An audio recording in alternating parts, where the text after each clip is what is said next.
let's.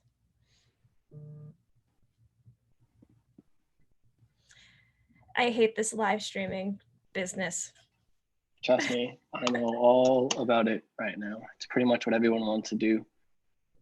Yeah. With all artists at the moment. Definitely. So, and I'm actually going to speak on that too. So let's just give a couple of minutes for people to trickle in. Hopefully this time it worked. Sorry that I'm all like over the place. Nah, you're fine. Trust me. One thing I realized is that this is actually how it usually goes. It's always like 3 people being like, I can't hear you or whatever. That's a vibe. Yeah, it's we're so used to, as you know, with being on the board of Music Business Club, like being in 150 and just kind of in a room full of people bullshitting, and so to pander to a screen now is just so weird. Yeah. Okay, awesome. So I'll just wait for a few people to come in, and we will, of course, edit out this weirdness. No worries. Just fun stuff. So yeah.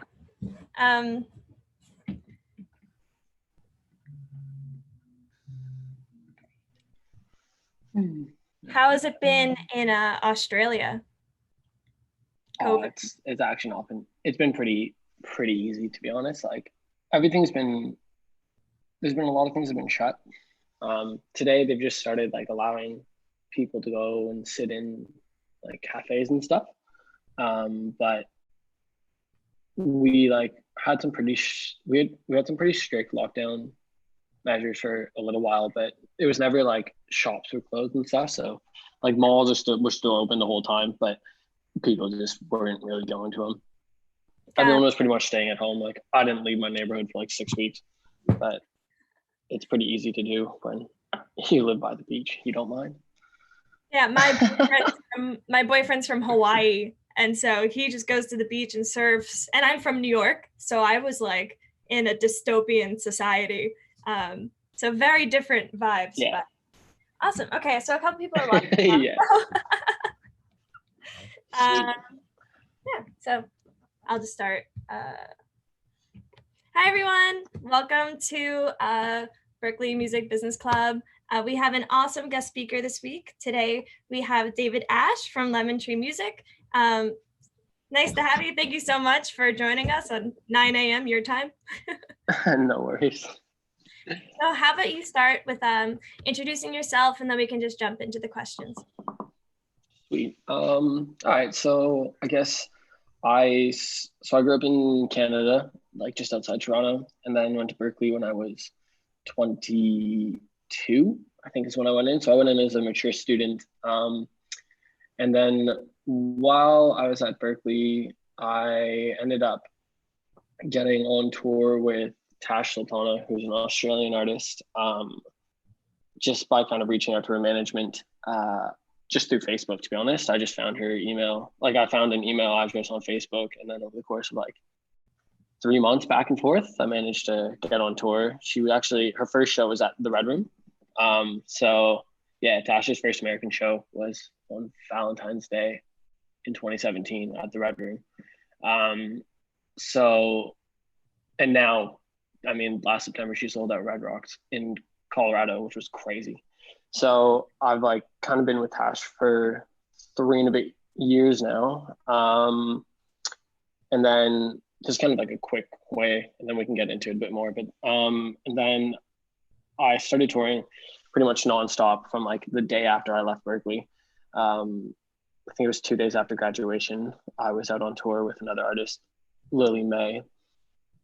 And from there, I just kept going on different tours with people until it was kind of full-time with Tash. And then in 2018, like September 2018, her management was just saying how there's an Australian tour coming up. And I think we're in Paris and we had a chat, and they're like, well, do you want to come over and also do like work for us? And I was like, obviously that sounds amazing.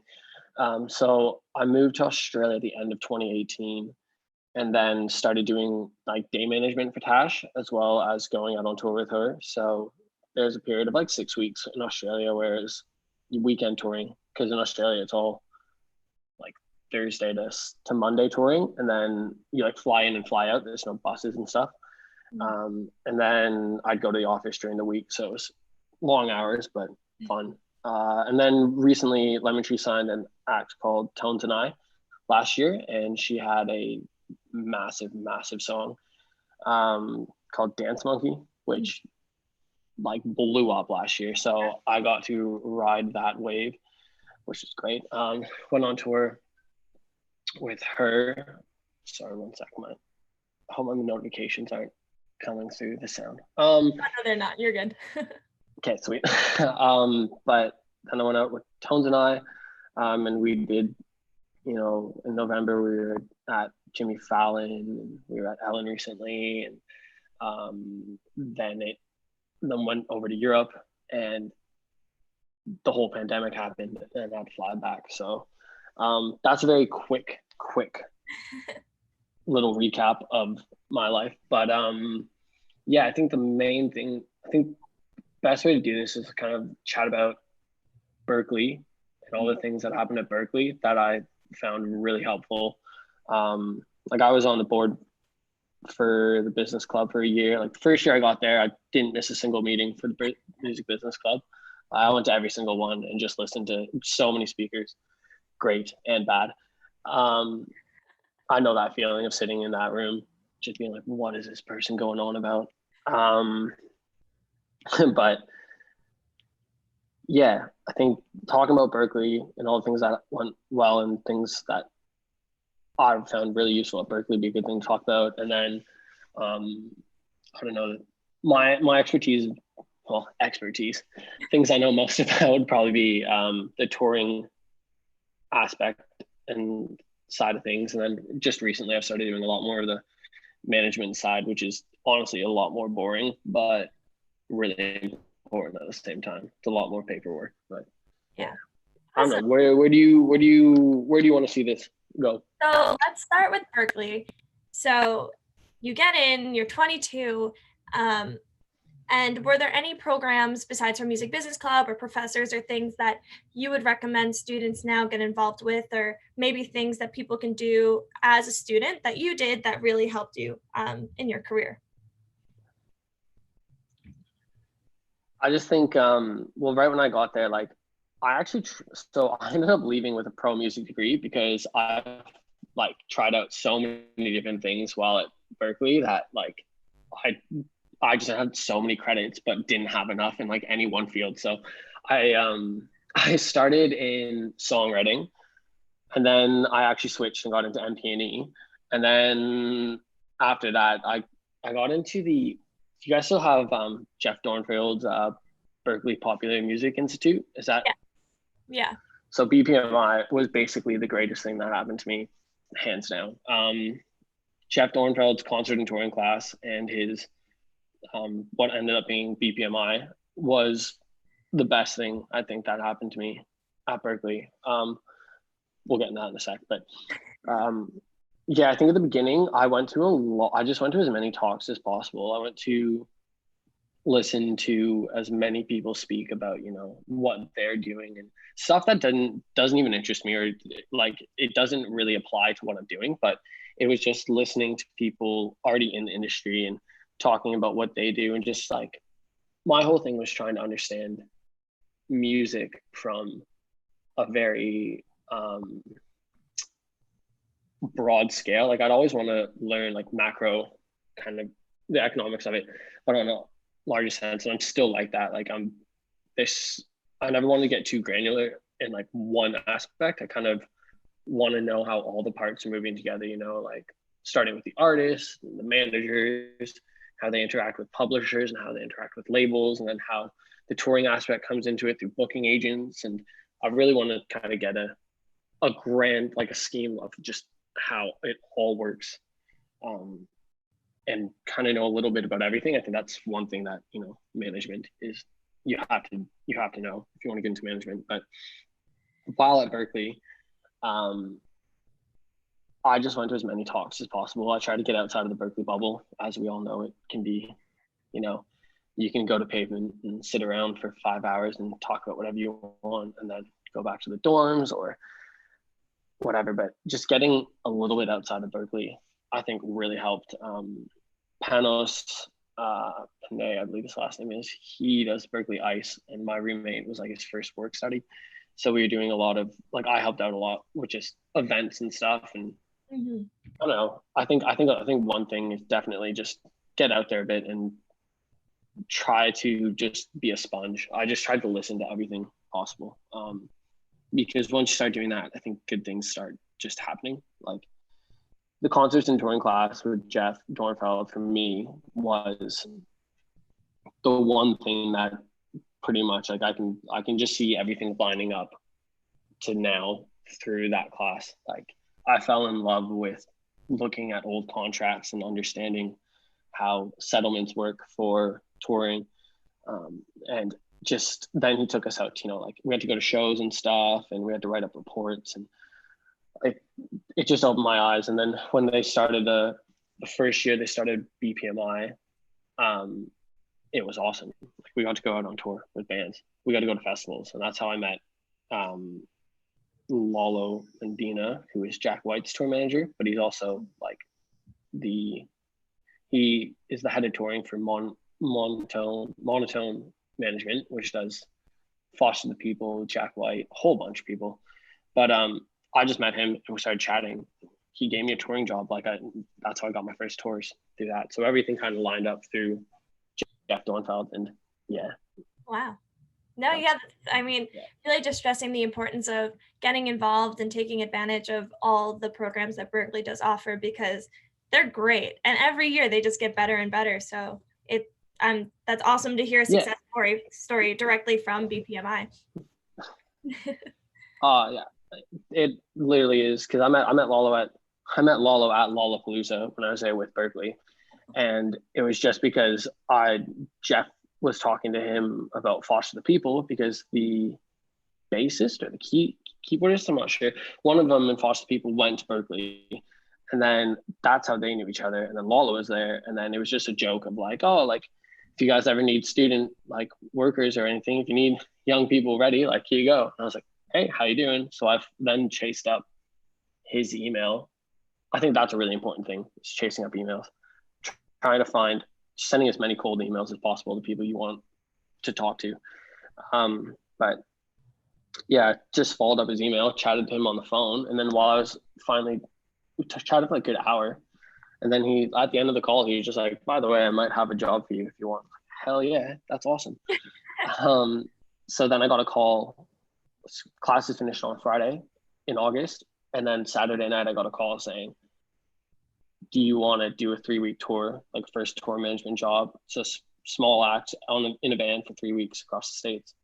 I said, oh, well, my lease ends in 2 weeks. He's like, well, can you put all your stuff in storage? I went, all right. So in the course of 36 hours, I had to pack up my entire room, anything I had in the apartment, put it in storage all by myself, and then jump on a plane to Nashville. Like it was hectic. But since then, like I didn't stop touring. Like I went right from that to Tash, then right over to my friend Gavin, who toured with Niall Horan, which was cool.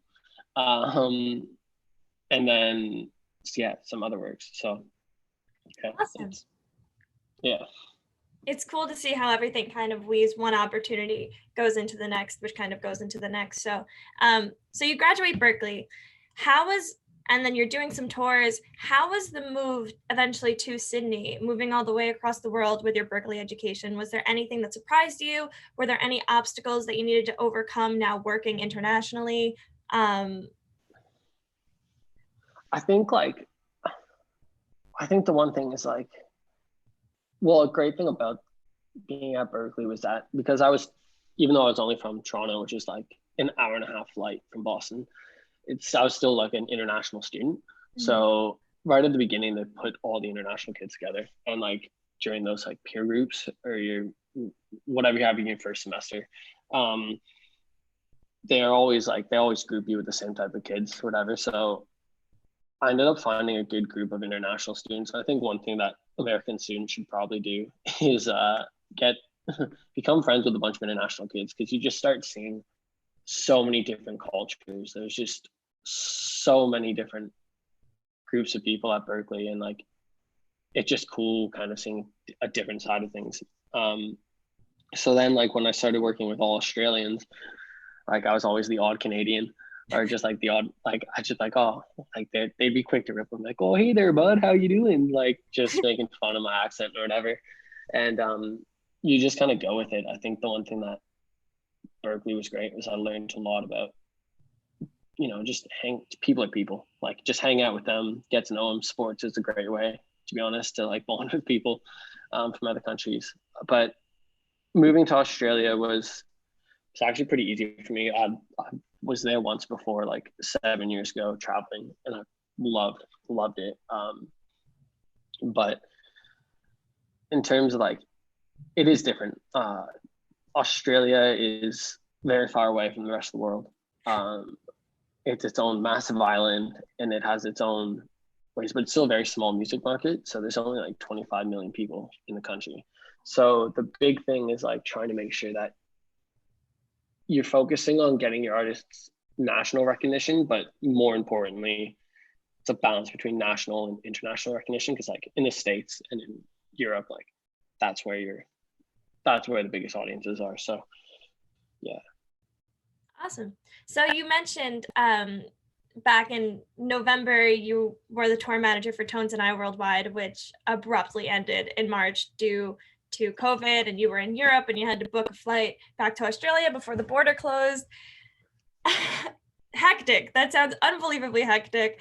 And how was traveling through Europe, being on tour as COVID-19 was spreading? Like, that must have been unlike anything anyone's ever seen before.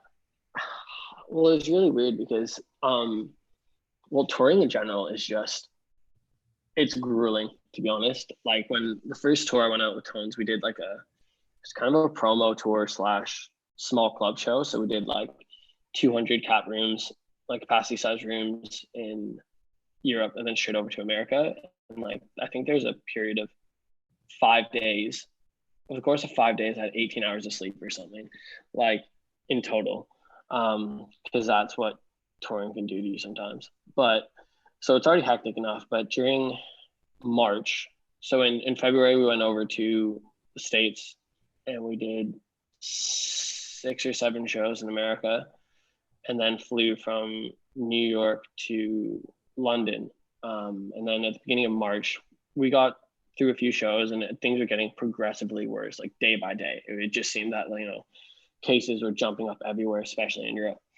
And it was March 11th, we were in Berlin, and we were getting calls. We were hearing talks, you know, we were seeing that some countries had already closed their borders, and it's a big waiting game, because with shows, like if you cancel as the artist, then you're not covered for your guarantee a lot of times.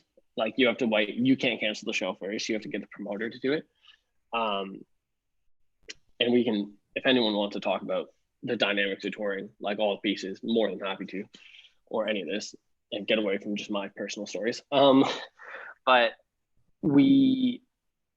got a call from the promoter rep, which basically promoters book the shows through the booking agents, and then they'll send out a representative from the promotions company promoter to handle the show with the tour manager. So I'd go to him and be like, and we talk about, you know, the labor we might need to put on the show based on budget.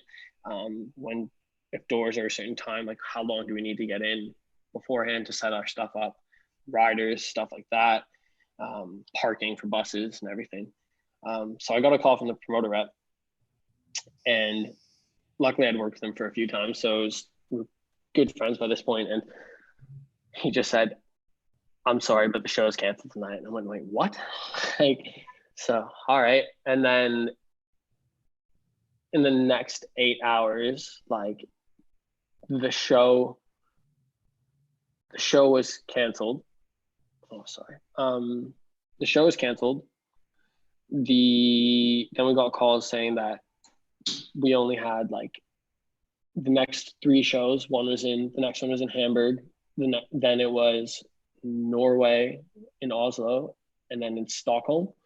So we were told that, all right, to be honest, we might only be able to make it through the next three shows. And then that day, like, the World Health Organization labeled it a global pandemic, and everyone was freaking out. And like Tones was already like, it was a grueling tour to begin with. And we just said, like, we need to figure out where we're even going tonight. And so we decided that, and then when it was called pandemic, we got on the phone with the booking agent, and they're saying, well, everything's pretty much canceled. Like, we can't even get into the countries that we have shows for. Like, gatherings have been reduced to like 100 people. There's talks of our Paris show being split into two to get under it. It was like anything under 1,000 was fine, and our show was like 2,000 people. So it was going to be like an afternoon show and like a matinee. And they're trying to find ways around it there. Obviously that didn't happen. And then about only a couple hours later, it was like, you won't even get through the weekend. Like, we need to book flights home now. So I booked flights out of Amsterdam. So we drove to Amsterdam overnight in the bus. And then people flew out from Amsterdam back to Australia. And then our photographers from New Zealand. We got back like 24 hours before Australia like had mandatory self-isolation for anyone who was coming into the country for like 2 weeks.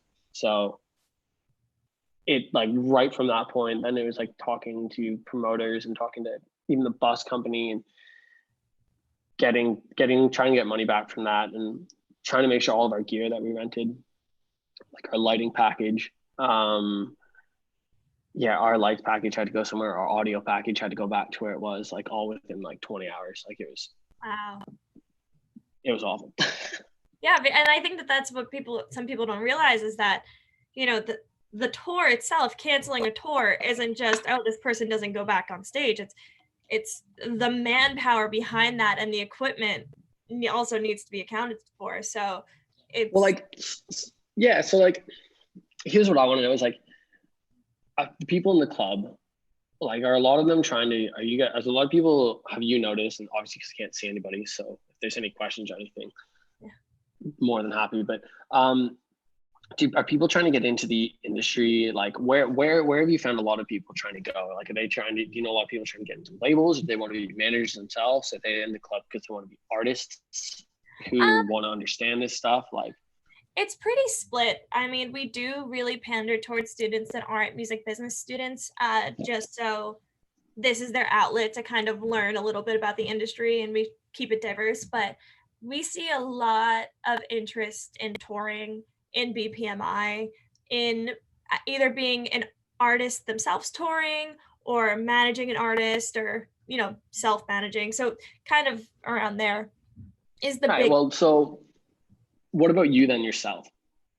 Oh, I'm into event coordination. Yeah. Event coordination. So it's basically touring. All right. I was just wondering. So maybe it's different when you start out. We can just chat about touring, I guess, for a bit. If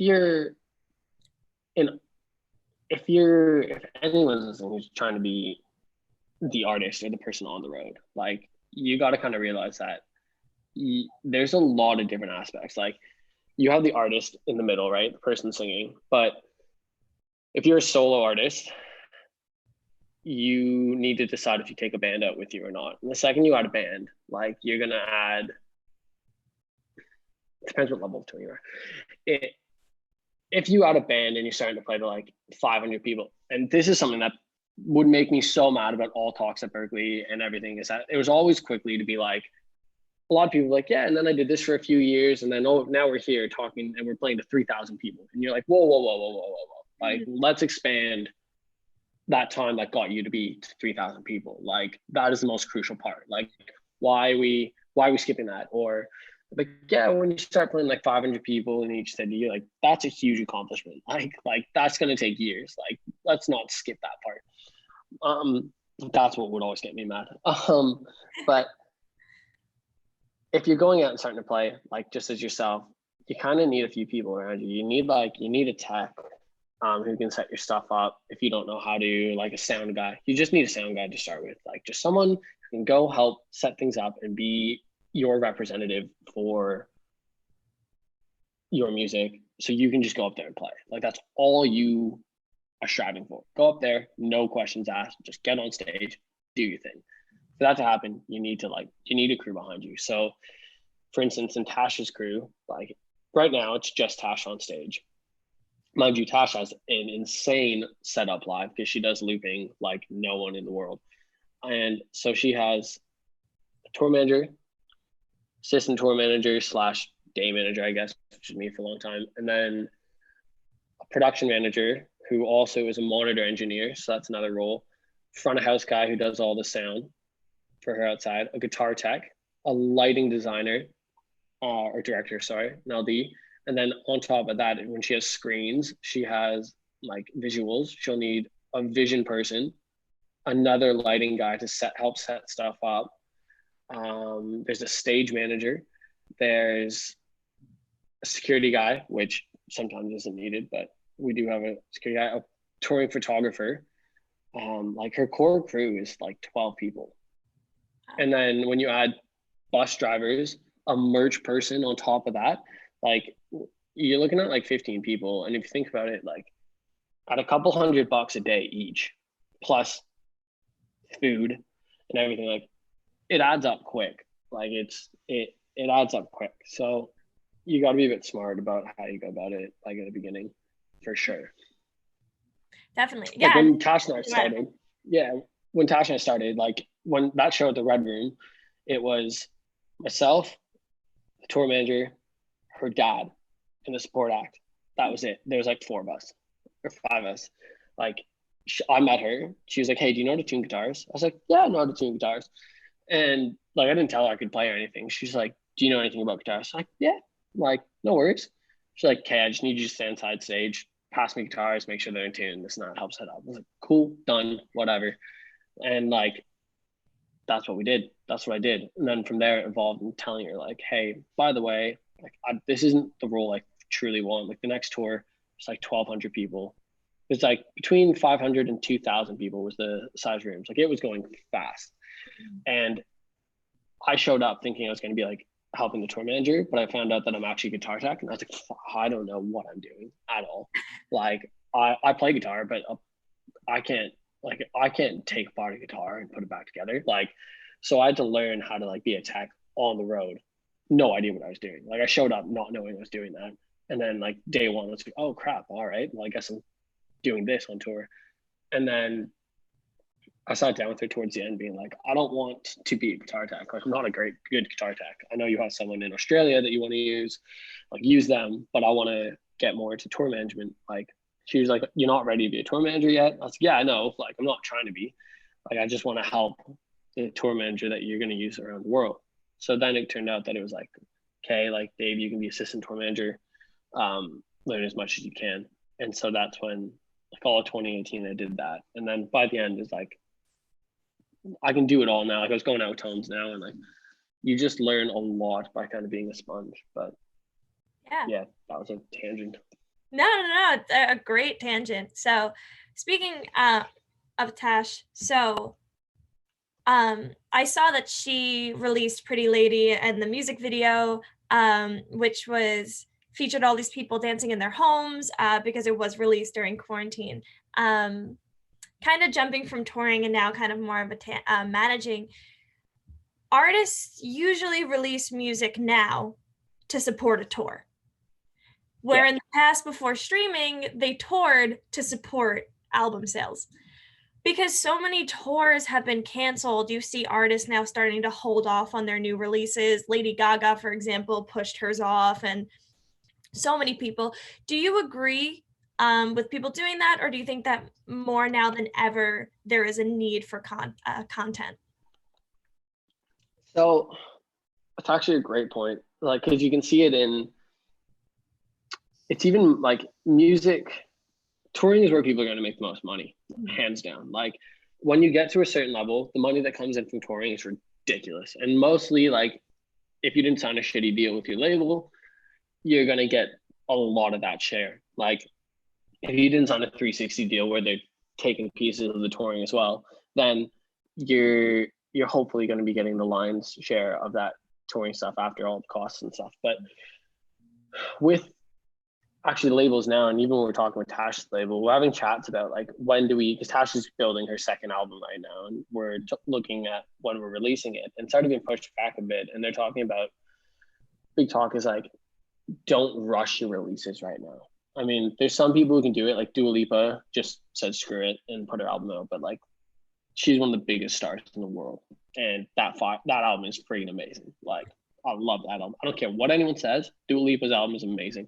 I love it. I was on Zoom last night singing it with my friends. Yeah, it's so good. It's so good. It's just a good pop album.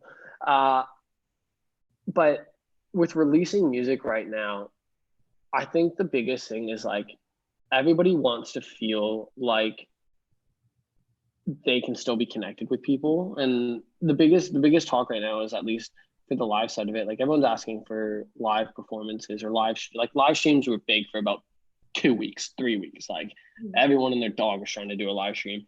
But they're talking about like, not making it too dressed up, kind of like, just grabbing a guitar and being in your living room playing, because people wanted to feel connected more than anything during this time and feel like they could be sitting on Skype with an artist. The releasing music at the moment, it depends what you have. Like if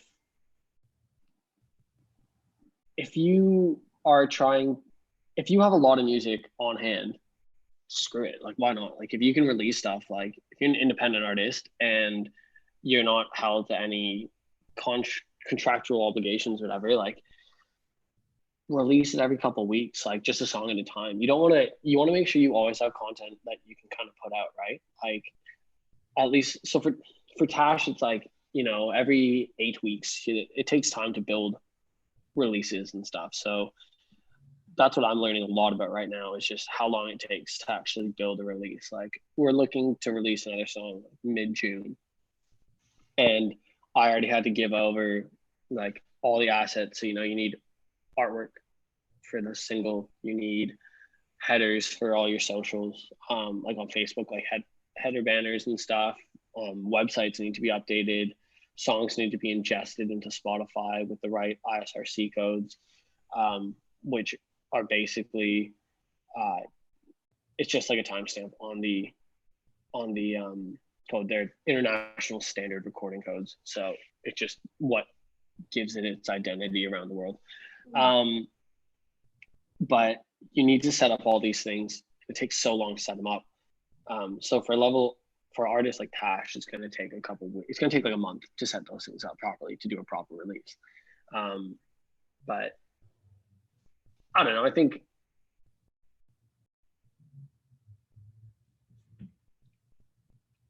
oh no.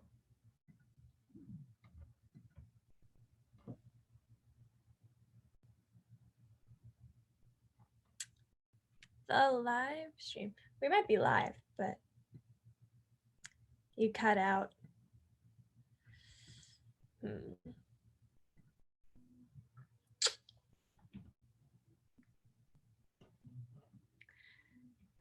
The beauties of live. Okay.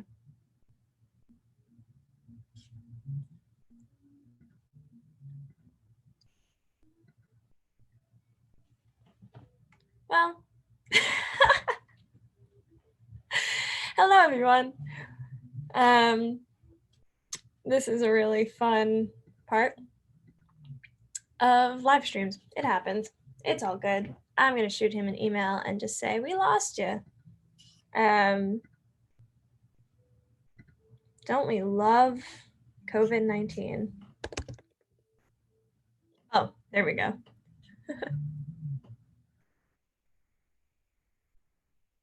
Hey, sorry, I think we got disconnected. Yeah, all good, all good. Oh. I was just you weren't gone too long. Fortunately, I would have started telling jokes, and then we would have to scrap this whole interview. So Australian internet's awful. So, yeah. But I think what you said about, you know, people used to use music to then go out on tour, or sorry, people used to go out on tour to support the music, and now people use music to go out on tour is such a true point. Like, unless you're a pop megastar and like and have like that massive hit that goes around the world, like Tones' career versus Tash's career are so different. I mean, Tones is very early on in her career, but like Tash Tash is like what, 3-4 million monthly listeners on Spotify. And, you know, like her highest song is about 100 million views on Spotify. And when she goes around the world, and she's built a live show where she plays to 10,000 people when she goes to Germany, like in each city, she'll play to 10.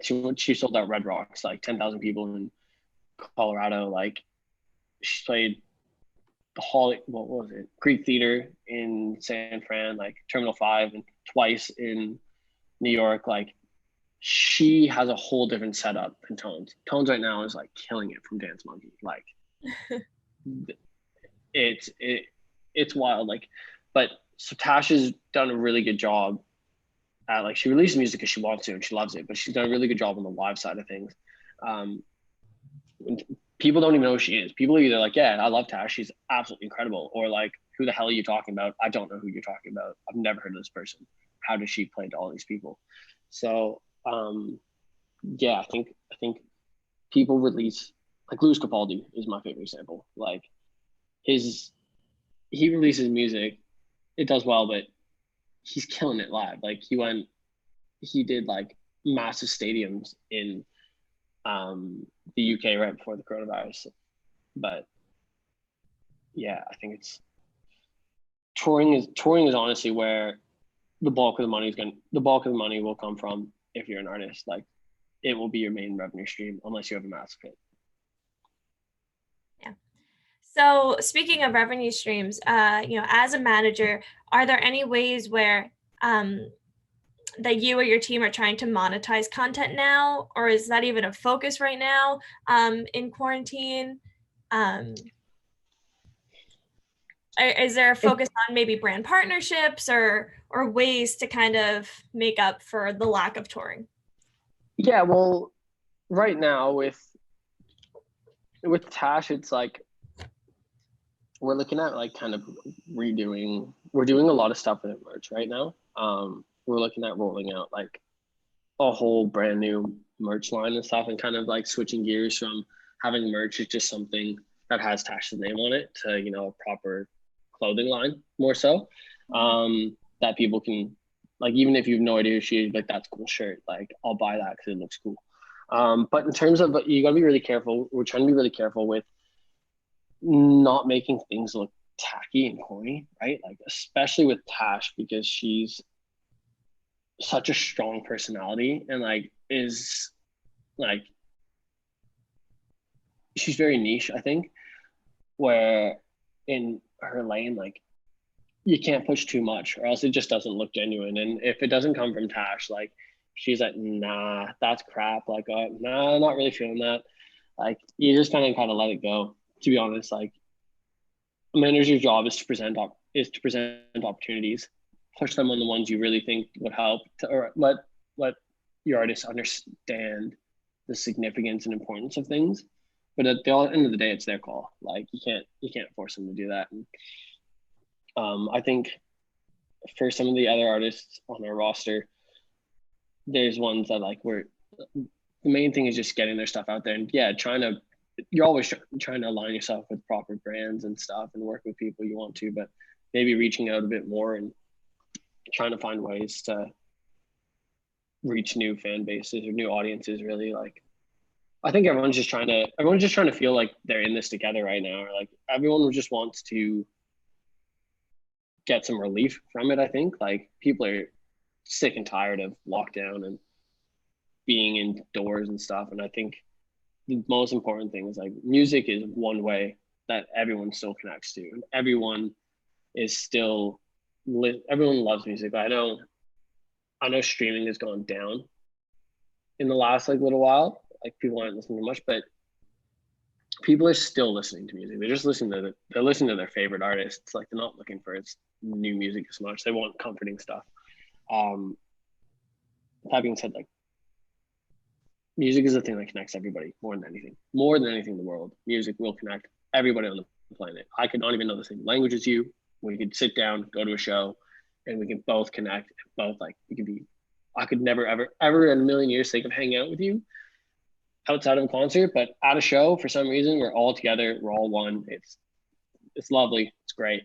Like that's something I think everyone needs to always remember is like music is the one thing that everyone can connect on no matter what. Like you can get Trump supporters and you can get Bernie supporters in the same room hanging out together and enjoying something together, which sounds crazy. Like music is the way to do that. So right now it's just trying to let everyone know and letting artists know, like just be yourself and be honest. Like just go out there, release the music you're releasing. Like, hey, yeah, I hate this too. Like there's no worries. You can, if you want to be upfront with people, just, yeah, this sucks. I wrote some music, how I'm feeling about it.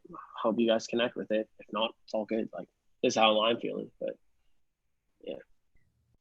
And I'm sure that when we were all out of quarantine, those connections and seeing a more intimate, real side of any artist will fare well when it comes to consumers then spending X amount of dollars on a ticket. So kind of jumping off of getting out of quarantine, things trying to go back to normal, is there talk about rescheduling the canceled shows for Tones and I? Like, how is that whole conversation going?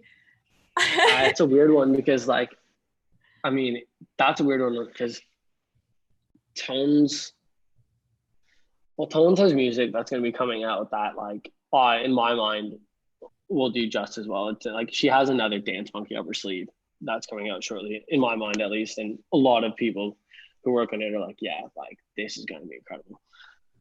But like, there's so much hype around Tones while this was going on. It was just really picking up steam, and like we were trying to make the shows equal what's happening online and everything. Like she's got 1.5 billion like streams on Dance Monkey on just Spotify, and we're playing to like 1,000, 2,000 people around the world, and then it just stopped.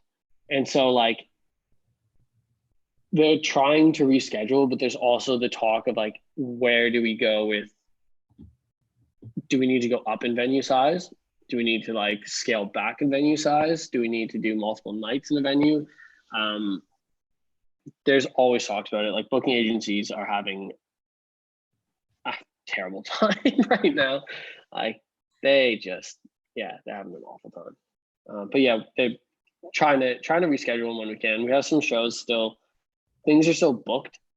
It's just you just rebook the shows, and when they get pushed back because of restrictions, you try to rebook them again for another time. Like because you're competing against everyone else who has canceled shows now, right? Mm-hmm. So in booking, you'll have holds on different venues. So let's say Beacon Theater in New York City. Like you'll for the 17th of September next year, there'll already be like 8 holds on that. So like if you're first hold on the thing where on a venue on a night, if you say no, if someone challenges you below you, you have to be able to accept it, right? Or if like you don't, if you say, oh, I can't do that, then it goes to the second hold and they go through all these. So like certain venues will already have like 8 holds, 10 holds on a particular night. So you just gotta like you just put the dates in there, and when it gets canceled again, you just rebook it later on, hoping that it'll go through. Is there fear of when you're booking and scaling up and scaling down that, you know, all these people already bought their tickets, so there's X amount of people that you are going to have to provide a service for or refund, or you kind of have to work that.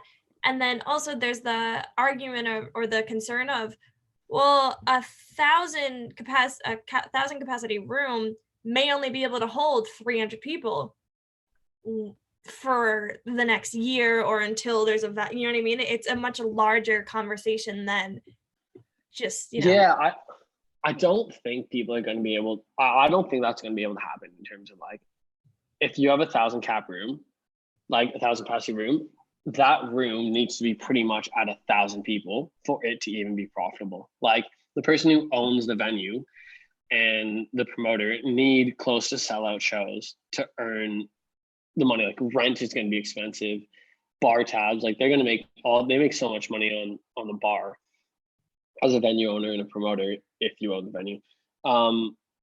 Where I don't think you can have a 300 cap show in 1,000 cap room. I just don't think like those venues were designed for 1,000 people, so they need 1,000 people to operate. In terms of refunds and stuff, like nobody knows right now. Just nobody knows what's going to happen.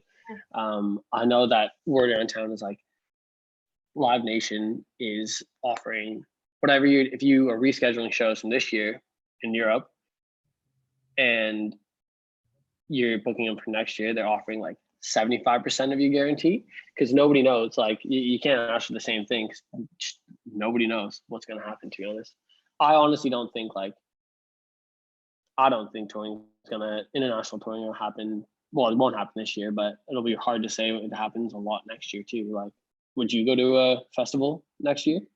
And that's the point that I was just about to bring up. I mean, you won't see me rushing out to a restaurant once exactly quarantine is lifted, let alone a festival or in the forest or a small, standing room only, venue. And so is there talk for, in the touring area where if hypothetically you can, half capacity is what you have to do and everyone has to wear masks and there's all these legalities and regulations, is there talk of somehow making up for that lost revenue with virtual? Because I think that there's is that what you're reading right now? Like, because honestly, I feel like when I was at Berklee, I feel like I knew so much more that was going on in terms of the future of things, as opposed to like obviously I'm still always trying to see what's going to happen next, but like you get so consumed when you're working and what you're working on. Whereas a student, the best part about it is like you're hearing from all these people who are trying to change things in the future. Like the amount of talk, the massive thing that was talking was all about blockchain nonstop when I was at school. Like, and then you get people in who are in the working world and they're just like, not really paying attention to it right now because they're doing their own thing, right? So like, what are you reading though? Is that are you hearing that? Like, have you been reading things that say that virtual is a way to? Yeah, so I mean, I read articles on articles and articles. And actually, I can't take credit for this. This is all, his name's Clayton Durant, the CEO of CAD Management. He is a consulting firm, and they're just saying that, if it's like 30 to 50% cap, there are people that need to be paid and rents that need to be paid, and you hardly make money if you don't sell out a show. And so there needs to be a way to kind of subsidize the lost revenue through virtual, especially if a room can only be, if 10 people can stand there, only 5 people can now. Yeah, I mean, I think everyone has suggestions, but nobody knows the actual answer. Yeah. Nobody on this planet knows what's going on. And different artists, like people have always done things differently. Like you can do Patreon, right? Like who's the champion of that? Amanda Palmer, I think it is. She's an artist who makes a living off Patreon, just doing she'll do Sofar type gigs. Like, I don't know, you guys know what Sofar Sounds is? Yeah. So yeah, I love Sofar, by the way. I interned with them. Internships are another thing that I think everyone should do. Always. I did 3 or 4 while I was at Berklee. And it was the best. But she makes a living off of Patreon because that's the type of artist she is. She has a very, very loyal fan base that want to help support her as an artist. They don't look at her as a pop star, musician, anything like that. She's an artist. We want to support her art. Pop artists are going to have a different approach to things. They're going to just release music and hope for sync licensing stuff because sync is still so lucrative. Like publishing is obviously so lucrative if you have your rights. I watched the whole George Howard thing. I'm like, oh yeah, I forgot about some of this. But I was like, yeah, oh yeah. But I just think nothing beats the feeling of being at a show. Like I've been to hundreds and hundreds and hundreds of shows all around the world, like, which I've been so lucky to do. And touring has been the greatest thing ever because I got to go to Europe and tour in Europe multiple times, like Japan. I got to go to South Africa,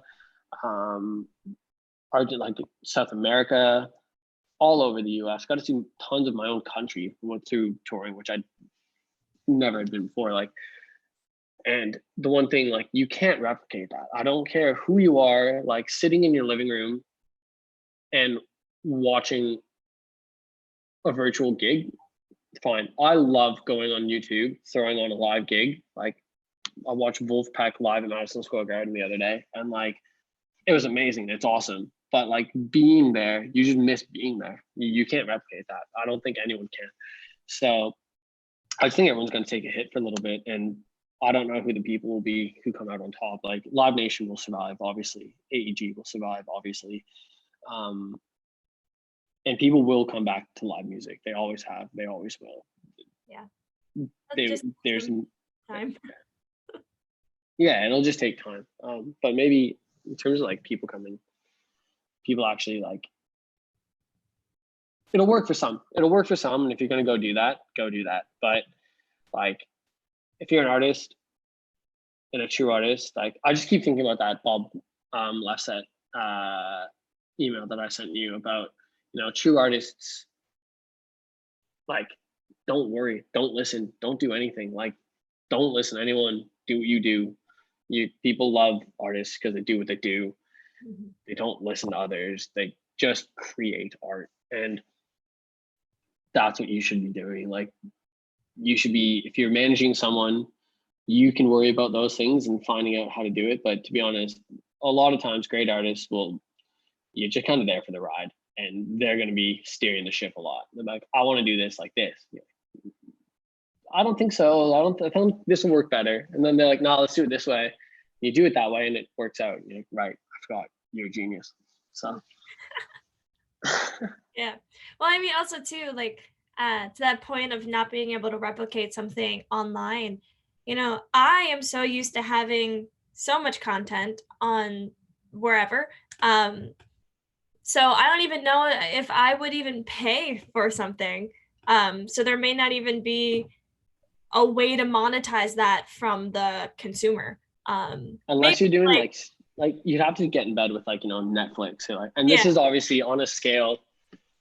This is on a scale that probably doesn't apply to like anybody at Berklee yet, right? Like this is again one of the things I'd always be confused about, talking about a certain level in the industry and artistry that no one at Berklee currently is at, and you're trying to find the gap between Berklee and people talking about selling out stadiums, right? Like the gap there is huge. But yeah, you'd have to go with like Netflix or Amazon Prime or something like that to really push that out to people. Yeah.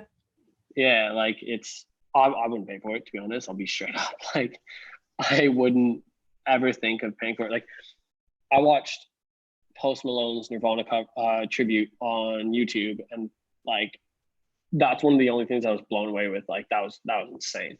But that was like, a true artist doing something that was true to him. I didn't know he freaking knew he was a big Nirvana fan, and he fucking nailed it. Like it was amazing. But yeah, I wouldn't be paying for. You wouldn't see me paying for a virtual show anytime soon. Yeah, but there's opportunities when, and I mentioned this in our last music business club with CAD management, CAD management. Ariana Grande, when there was the Manchester bombing, she reacted by now she required all bags being brought into the stadium to be clear. And it was just mandated, and that's what everyone did, and everyone needed to go out and either by her, and that was an opportunity for merch then for her to be like, oh, you need a clear bag, here, add $30 and you can do this one, and so um are you guys looking at the opportunity of like face masks merch? I feel like that might be the It's been talked about for sure. Like, I think at the very beginning, it was a bit like in poor taste.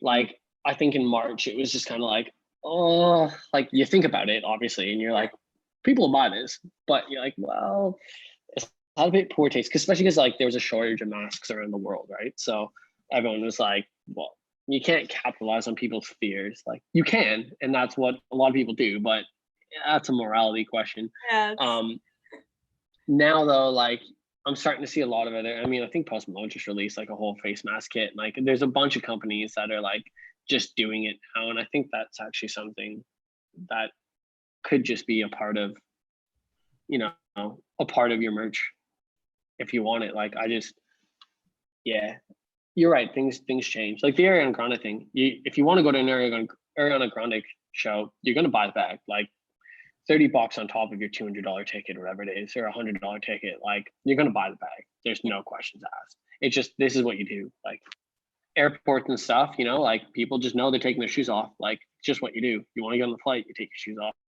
You want to go in the show, you bring a clear bag. So there'll definitely be some new things that didn't exist or didn't need to happen beforehand. Like face masks will probably just be a merch item, I reckon, for a long time to come. yeah. The CEO of New Agency said that face masks are going to be the new sneakers. Like, Oh God. how cool you are, like you look at someone, you're like, bro, nice shoes. Like that'll be the new. Oh God. Which That's I mean, very, amazing. very Fair true. enough. Yeah, like Yeah, very. like I mean, if you're gonna be wearing it all the time, you're not gonna walk out with one of those blue masks on being like, what? I Like, take the N95 mask off, and I have these lines here, so I would adjust if I had to. that's, yeah, fair enough. Like, I didn't even think about it like that. Oh Lord. Supreme will do something cool and everyone will buy a $500 face mask and Yeah, it's your face. Like, I will definitely splurge on if that becomes like the culture trend. Like you can get away with black sneakers, but that's half your face. So, yeah.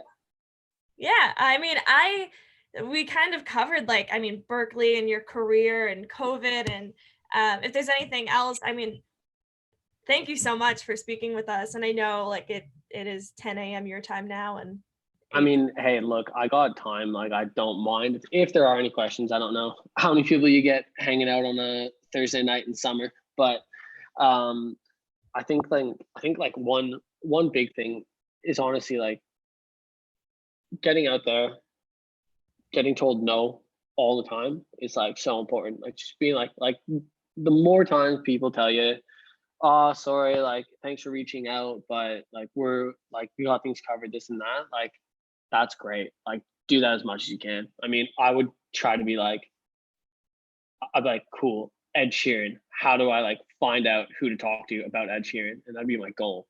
And like I don't know, I forget whose email it was. It obviously wasn't Stuart, like his manager's email, but someone in his team.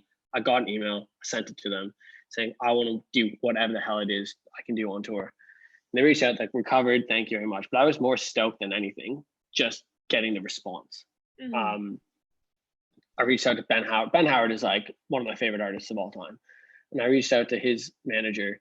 I found his email, reached out to his manager by honestly typing Ben at blah blah blah, like Ben dot last name at blah blah blah. Owen dot, like I do that shit all the time. It's cool. Just so many emails coming back being like, this isn't even an email. Cool, no worries. Just keep trying to find email addresses. And just reaching out to people and being like, I want to chat to you. Like, wow, you have an amazing job. Like, I'd be so amazed at what people did. Like, oh my God, you're amazing. How did you do what you did? Can you just tell me a bit about your story? And that was like, that's how I got a job with Lily May. Like, I just reached out to Lalo by finding his email address.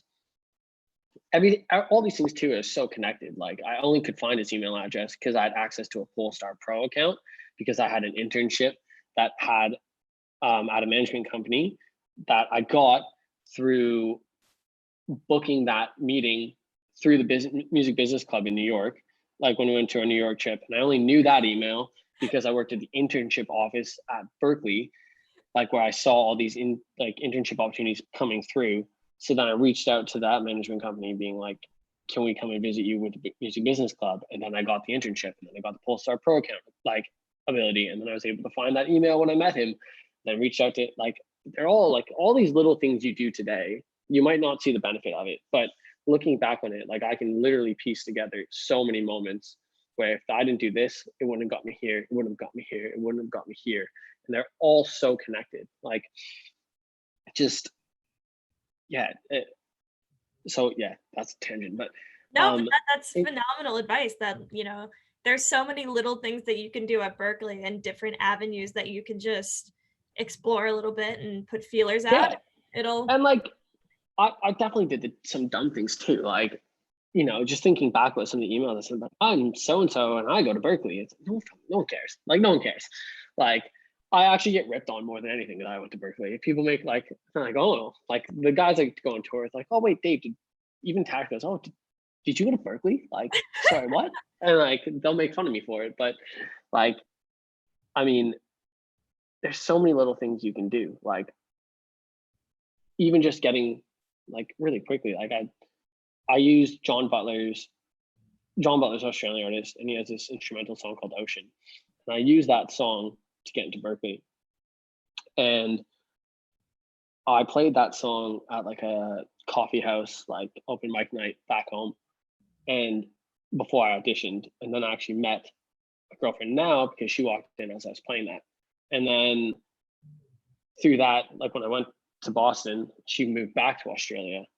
I got to go, she moved back to Australia, and then she messaged me saying, hey, you should check out this artist, Tash Sultana. She's like really cool, and I think she's coming to Boston. So I checked her out, and then I hit up her management just saying, hey, I'm a student. I live in Boston. I have a place to stay in New York. I can help out at your Boston and 2 New York shows. And I just wanted to make it as easy as possible for them to say yes. I didn't want them to be like, no, we can't pay you. No, we can't do this. Oh, we have to put you up. Like all those things. Just make it as easy as possible for them to say yes.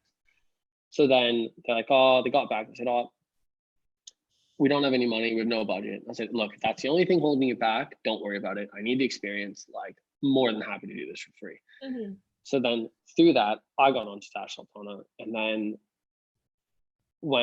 through what was an ex-girlfriend. And then later in last year or 2018, Tash opened up for John Butler. And I got to meet him and used one of my like I love him, man. I got to meet him. And Tash was like jokes like, yeah, he went to Berklee, like as a joke. And he was just like, oh, that's cool. And then I got to tell him, I actually used your song to get in. And I actually, because of that song, I met someone who showed me Tash, and now I'm here talking to you like about the whole thing. So it was a whole like full circle thing. And then when I moved back to Australia, like I reconnected, and now I'm back with what was my ex, but now I'm living with the person I dated like 7 years ago. Yeah, it's great. It's awesome. It's the best.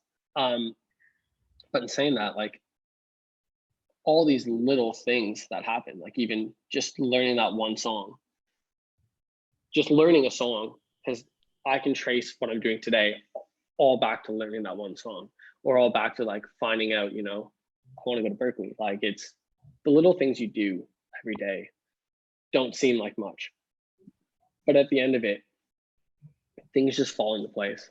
When you're on the right path, when you're doing what you're doing and you make a lot of mistakes, like I sucked at MP&E. I can't freaking cable shit. I signal flow and all that. Are you kidding me? Fuck, no idea. I know enough that I can sit in a room and be sort of entertained when people are talking about it. But like, I was like worse at MP&E. Can't sing to save my life. So songwriting was interesting. Like I failed at all these things, but like it took me failing at all those things to find out like, you know what? I love learning about the industry. I love just like I get fired up. I would go down to New York for a night to see a show because I knew someone playing, and therefore I could meet a couple of people in the industry. Like, just, I think just finding, listen to yourself as to what you love to do and what drives you more than anything, and then just push yourself to do it as much as possible. I missed so many classes. I'd rushed assignments at the end. Like, I had to beg teachers to like just accept stuff. I mean, Berkeley's pretty relaxed with handing in late assignments, but it was like a mad dash. Like my last course online, it's like, oh, thank you so much for accepting these assignments. This is the last class I need before I graduate, and I really appreciate it. Like, basically being like, don't fail me because you're going to be the reason why I don't get this degree. Like, but but like at the end of the day, it's like I used Berkeley as a tool, not the end all be all. It was a tool to then expand my audience, expand the people I knew. Like, I got to meet, through obviously Jeff Dornfeld, God, Berkeley, BPMI is the best thing that's ever happened. But through that, like, I got to meet like this head of Live Nation touring. And like, I get to call like the VP of Live Nation touring, like a mentor of mine. And like, they helped me out with visas last year where like, we weren't going to get into the country because we left things too late, and they hooked us up with their lawyer, and he just made things happen. Like, you just never know when the people you meet are going to come back around and actually be important in your life, where you can reach out to them and lean on them. So don't be an asshole, and just be genuinely interested in what other people are doing. Like, if anyone wants to chat about literally anything, like, please give them my email. Don't mind at all. Hit me up. Whatever. When shows start happening again, come to a show. They're the best. Cash is good fun. Like, just come meet people, hang out. Like, you never know when people are going to come back around and help you out in life. Yeah. Well, I think that that's a great point to end on, and we will share your contact info with anyone who asks for it. So thank you so much for joining us. I mean, I guess because I sleep, I'm on this schedule right now of like 4 a.m. to noon. So the concept of you getting up at 9 a.m. is like, whoa. Oh, yeah, no, it's like we're well into the day here. But yeah, like I definitely, it would have been great to do this like live, because the best would have been hearing from a bunch of people in a room and chatting to see how everyone can do stuff together, and like having a group discussion. But maybe next time. Yeah. Well, thank you so much. And if you are ever in the Boston area touring, we can always set something up. Berkeley is happy to, yeah, do something cool. Love that. So great. Yeah, hopefully I can get back to the North America sometime soon. Awesome. Well, thank you so much. I'm going to end the live stream.